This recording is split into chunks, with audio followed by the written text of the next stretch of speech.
గ్రంథాలయ చైర్పర్సన్ రవిచంద్ర గారికి, market committee chairperson Kalyani గారికి, కిసాన్ సెల్ జిల్లా అధ్యక్షుడు రాజేందర్ గౌడ్ గారికి, అదేవిధంగా ములుగులో వాస్తవానికి ప్రజాపాలన, ఇందిరమ్మ పాలన, ప్రజాస్వామ్య పాలన సాఫీగా సాగుతున్నది.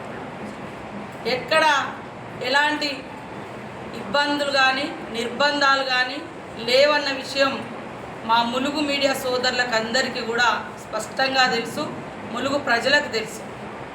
జరుగుతున్నటువంటి అభివృద్ధిని, రాష్ట్రంలో సీతక్క కంటూ ఇంతో కొంత ఉన్నటువంటి అభిమానాన్ని దెబ్బతీసి నా ప్రతిష్టను, మా ములుగు నియోజకవర్గ అభివృద్ధిని ఆటంకపరచాలన్నటువంటి కుట్రతోటి ఈ యొక్క నియోజకవర్గం మీద కేటీఆర్ మరియు వారి యొక్క మిడతల దండు ఈరోజు పక్క నియోజకవర్గాలలో ఓడిపోయిన వాళ్ళు అక్కడ ఎవరు పట్టించుకోవట్లేదు కాబట్టి ఇక్కడ వచ్చి డ్రామాలు చేస్తూ ఉన్నారు. దానిలో భాగంగానే నిన్న బీఆర్ఎస్ నాయకులు వచ్చి ఈడ ఏదో పోలీసు వాళ్ళని వాళ్ళు అడ్డుకున్నట్టుగా, వాళ్ళు ఏదో ఇబ్బంది పడ్డట్టుగా కేటీఆర్ గారు స్టేట్మెంట్స్ ఇస్తూ ఉన్నారు.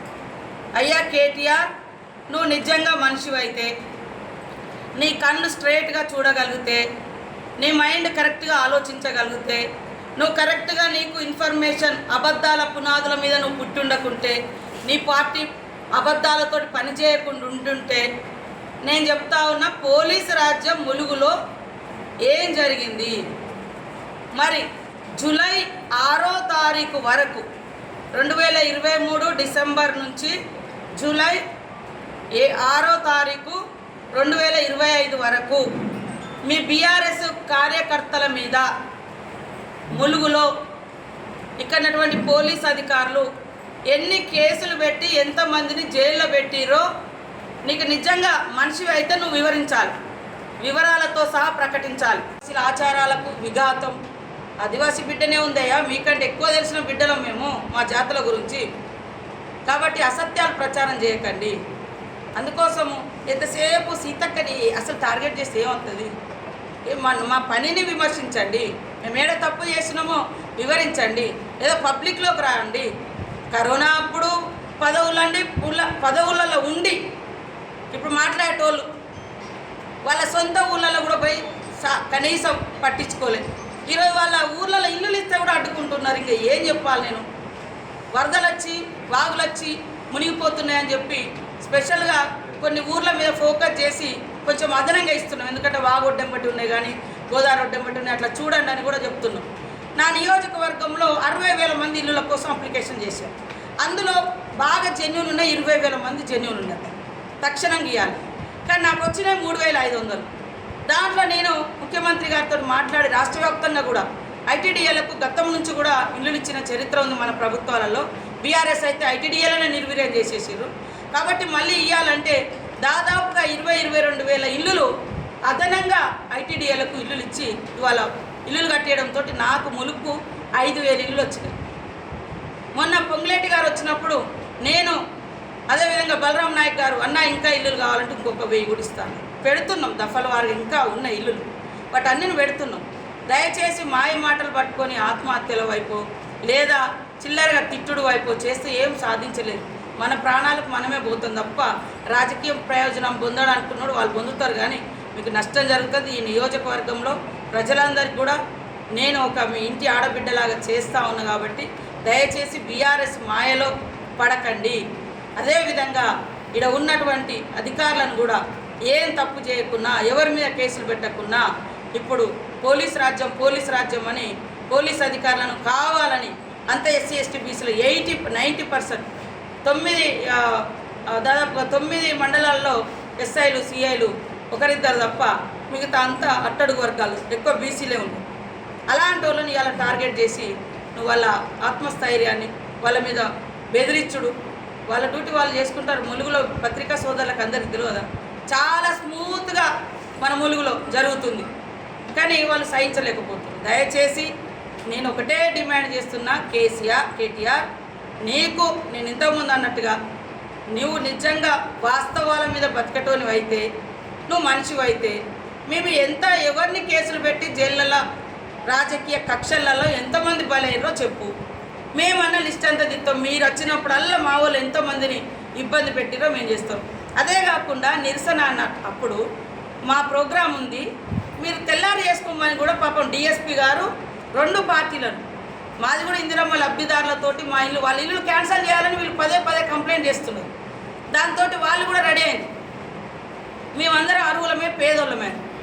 అప్పుడు పోలీస్ అధికారులు 2 పార్టీలను మా వాళ్ళని కూడా పిలిచి, మరి మీరు వాయిదా వేసుకోండి, రేపు మంత్రుల ప్రోగ్రాం ఉంది, ఒక మంచి కార్యక్రమానికి శ్రీకారం చుట్టారు. చరిత్రలో ఫస్ట్ టైం మెడలు వంచి ఇన్ని 100 మందికి ఇల్లు నష్టపరిహారం ఇప్పిస్తున్నారని చెప్తే మేము అంగీకరించి ఈ రోజుకు మా వాళ్ళు ప్రోగ్రామ్ను వాయిదా వేసుకున్నారు. మరి మీరెందుకు వేసుకోలేదు? 3 అంతస్తులు ఇల్లున్న కూడా మీరు రాసుకున్నారు. ఆ రోజు ఏం చెప్పారు ఎన్నికల ముందు? మేము ఇల్లులు కట్టుకోకుండా మీకు కట్టకుండా మేము కట్టుకోమన్నారు. ఈరోజు వీడియోలు తెస్తాం ఎక్కడెక్కడ ఏమేమి అవుతుందో. కాబట్టి కేటీఆర్ ఇవాళ ములుగులో ఉన్న పోలీస్ అధికారులు అందరూ కూడా 90% ఎస్సీ ఎస్టీ బీసీ అధికారులే ఉన్నారు. అలాంటి వాళ్ళ యొక్క పరిపాలనను నువ్వు కించపరిచి, లేదా నువ్వు పోలీసు జులుమని, పోలీసు రాజ్యం అని, అయ్యా నీ హయాంలో ప్రతి మంత్రి వస్తున్నారంటే ఉట్టిగానే ఏం నిరసన కార్యక్రమాలు పిలుపునియకుండా హౌస్ అరెస్టులు చేయడం, అనేక రకాల కేసులు పెట్టడం, మల్లంపల్లిలో అయితే పాపం ఎంతమంది తిండి కూడా పెట్టకుండా స్టేషన్లలో ఆ రోజు మీ ఆదేశాలనుసారం ఇబ్బంది పెట్టారు. నిన్న ఎవరైనా అరెస్ట్ అయి ఉంటే వాళ్ళని కూడా మంచిగా చూసుకోండి అనే చెప్పినాం, కానీ మేము హింస పెట్టాలని చెప్పలే. ఈరోజు రకరకాల దుష్ప్రచారాలు చేస్తున్నాం. నీ హయాంలో అదే సిరిసిల్లాలో ఇసుక లారీలతో తొక్కించి చంపించింది ఎవడు వాడు అనేది ప్రజలందరికీ తెలుసు. అదేవిధంగా మంతిల్లో రోడ్డు మీద 2 భార్యాభర్తలు అడ్వకేట్ వాళ్ళని ఎవడు చంపిండనేది దేశానికి అంతా తెలుసు మీ హయాంలో. పాపం వాళ్ళు మా మల్లూరు టెంపుల్ కూడా అన్నదాతలుగా అప్పుడప్పుడు వచ్చి పనిచేసేవాళ్ళండి. అదేవిధంగా మీరు ప్రజల్ని పొట్టన పెట్టుకున్న తీరు చూస్తే చాలా ఉన్న చరిత్ర. మేము కడుపులో పెట్టుకొని వాళ్ళ కష్టాలను తీరుస్తూ ఉన్నాం.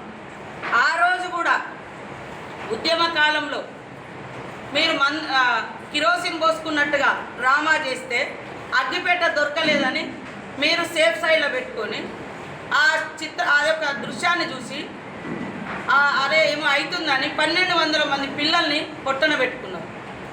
ఆ రోజు మీరు మాత్రం వాళ్ళ చావుల మీద 10 ఏళ్ళు రాజకీయ అధికారం వేయలేదు. మీరు ప్రతిపక్షంలో ఉన్నప్పుడు 1200 మంది చచ్చిపోయారని చెప్పారు. మరి అధికారానికి వచ్చినాక ఏం చేశారు? 400 మంది కుదించారు. వాళ్ళు ఎప్పుడు కూడా బీఆర్ఎస్ వాళ్ళు అధికారంలో ఉన్నప్పుడు అణిచివేతను ఆయుధంగా ఎంచుకొని పనిచేసారు, ప్రజాగొంతులను తొక్కేసారు, అదేవిధంగా ప్రశ్నించే వాళ్ళని జైళ్ళలో పెట్టారు. ఈరోజు అవాకులు చెవాకులు అసత్యాలు ప్రచారం చేసుకుంటూ యథేచ్ఛగా ఒక ముఖ్యమంత్రిని పట్టుకొని నువ్వెందుకు లెక్కేది వాడు వీడు అని మాట్లాడి నీ సంస్కారం అది. నువ్వు చదువుకున్నవి నువ్వు సంస్కారమా? నీకు ఒళ్ళంతా పొగరు దురంకారం. కాబట్టి ఆ రోజేమో తెలంగాణ ఉద్యమం పేరు పెట్టి రెచ్చగొట్టి ఇతరుల ప్రాణాలను బలిగొని వాళ్ళ శవాల మీద వాళ్ళ త్యాగాల మీద మీరు పదవులు పొందిరు. ఈ రోజేమో మీరు పోరాటాలు చేయకుండా, మీరు సమస్యల మీద బయటికి రాకుండా మీరు మాత్రం అంటగాగుతూ మేము చేస్తున్నటువంటి అభివృద్ధిని అడ్డుకోవడం కోసం 5000 ఇల్లులు ఇచ్చినాం. నువ్వు ఇచ్చుంటే సంవత్సరానికి 1000 ఇల్లులు ఇచ్చుంటే ఈ ములుగు నియోజకవర్గంలో 10,000 ఇల్లులు వచ్చేది. కనీసం 1000 ఇల్లులు కూడా నువ్వు కట్టేయలేకపోయినావు 10 ఏళ్ళల్లో.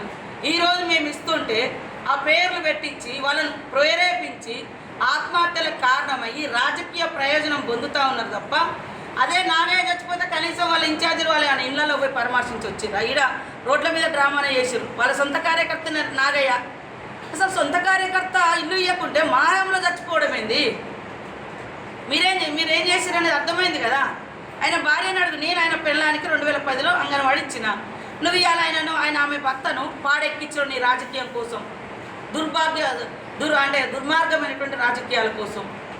ఇల్లులు ఇవ్వాలి కాకుండా ఇంకా 2 రోజులకు ఇస్తాము, 4 విడతలు, 2 విడతలు ఇస్తాం, 3 విడతలు ఇస్తాం, 4 విడతలు ఇస్తాం. నువ్వు 10 విడతలలో ఇవ్వనే లేదు 10 ఏళ్ళు ఉండి. కానీ ఇట్లాంటివి మాత్రం రెచ్చగొడతా ఉన్నారు.